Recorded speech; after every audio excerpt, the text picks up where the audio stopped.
Anemia is a condition characterized by a reduced absolute number of circulating red blood cells and low hemoglobin concentration, which results in decreased oxygen delivery to tissues, from where the most common symptoms of anemia arise. Usually, anemia is defined as hemoglobin levels of less than 120 grams per liter in females and less than 140 grams per liter in males. Now, anemia can be classified based on the underlying cause, the size of the red blood cells, or the mechanism of the anemia. To be able to understand all of this, let's go through the life cycle of the red blood cells. Red blood cells are produced in the bone marrow by cells called erythropoietic stem cells.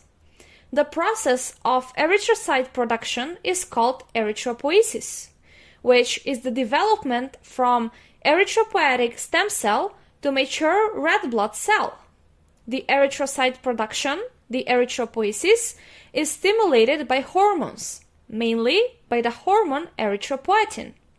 Erythropoietin is a hormone produced by the kidneys as a result of a decreased O2 levels in the circulation.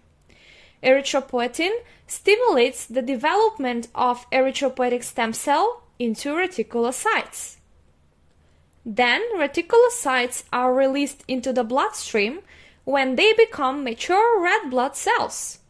Now, mature red blood cells circulate around the body and deliver oxygen to the tissues for around 120 days. After performing so much work, they are worn out and they must be removed from the circulation. The erythrocytes are removed from the circulation by the reticuloendothelial system, a system composed of phagocytic cells, mainly situated within the spleen. One thing that is important to mention here is that vitamin B12, iron, folate have crucial roles in erythropoiesis. And now, since we've learned all this, we can understand why can someone experience anemia, or we can think of the possible mechanism that leads to anemia. So, according to the mechanism, we can have decreased production of red blood cells, increased destruction, a blood loss, or we can have a combination of these three. Examples of decreased production are bone marrow disorders such as aplastic anemia, myelodysplastic syndrome, then chronic kidney disease because of lack of production of erythropoietin, then vitamin B12 deficiency, iron deficiency, folate deficiency, as they are substances that are needed for the production of the red blood cells. These deficiencies can be seen in patients with malabsorption diseases such as chronic inflammatory bowel diseases, then low dietary intake, in patients with increased demand such as in pregnancy, infancy, malignancies, and etc. Another mechanism that leads to anemia is blood loss, such as in patients who suffered from a trauma, patients with heavy menstrual cycles, gastrointestinal bleeding, some coagulopathies, hemophilia, and etc. Another mechanism is increased destruction of red blood cells, hemolysis, which can be divided into intravascular or extravascular hemolysis.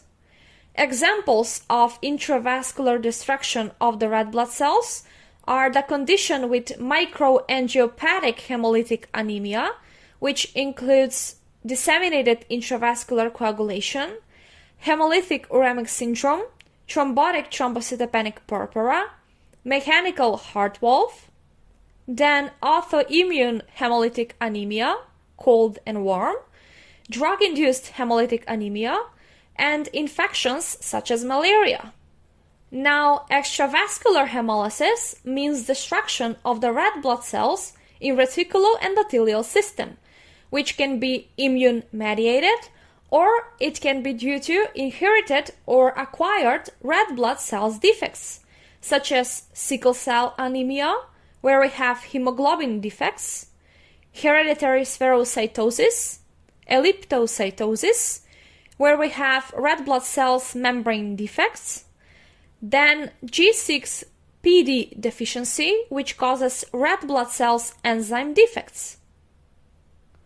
Okay, so that was the classification according to the possible mechanisms or causes for anemia.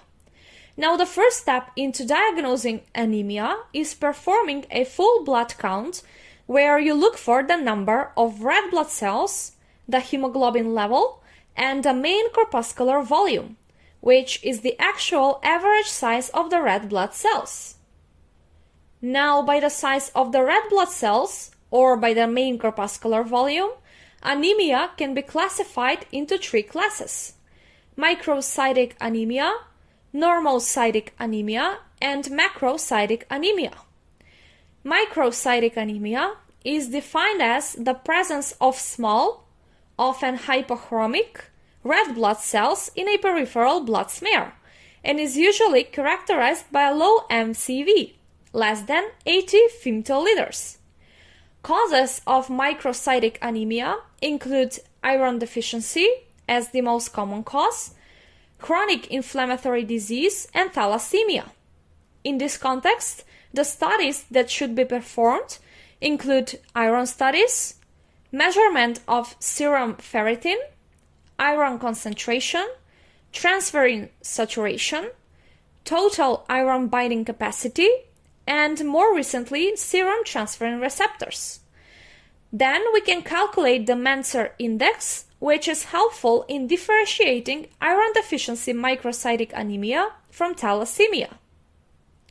Of course, further investigations for the suspected underlying cause should be performed, such as gastrointestinal endoscopy for present inflammatory disease and molecular analysis for thalassemia. Now, an anemia is considered normocytic when the red blood cells are of normal size, meaning that the mean corpuscular volume is between 80 and 100 femtoliters. In patients with normocytic anemia, a reticulocyte count should be performed. It can be either high or low. If it is high, this can mean hemolytic anemia or blood loss, because the body is trying to compensate the loss of red blood cells and produces more reticulocytes. And if the reticulocyte count is low, this could signify bone marrow disorder, such as aplastic anemia, because the bone marrow can't produce the adequate amount of red blood cells.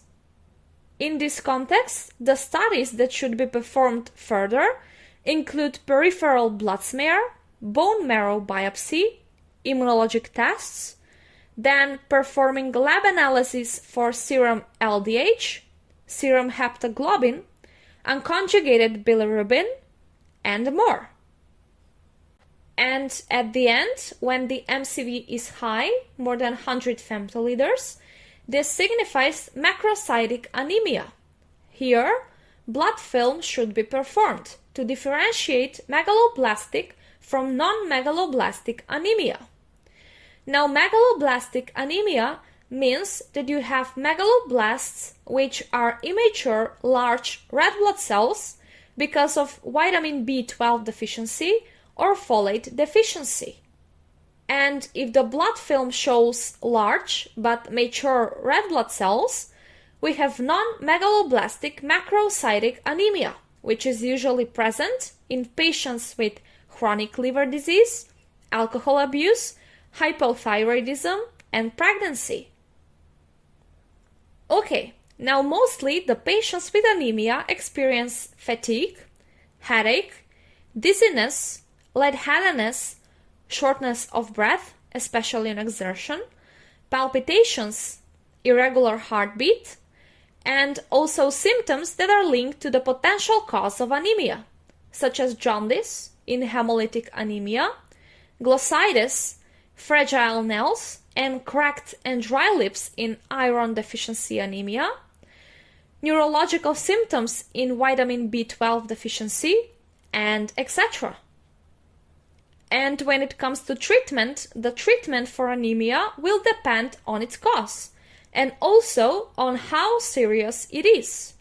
It may include dietary supplements, iron supplements, vitamin B12 supplements, folic acid, EPO-stimulating agents, drugs that suppress the immune system, blood transfusions, bone marrow transplant, and more. With that, we've come to an end. I hope that this video was helpful for you, and if yes, please make sure to subscribe to support me. Thank you for your time, and I hope to see you again.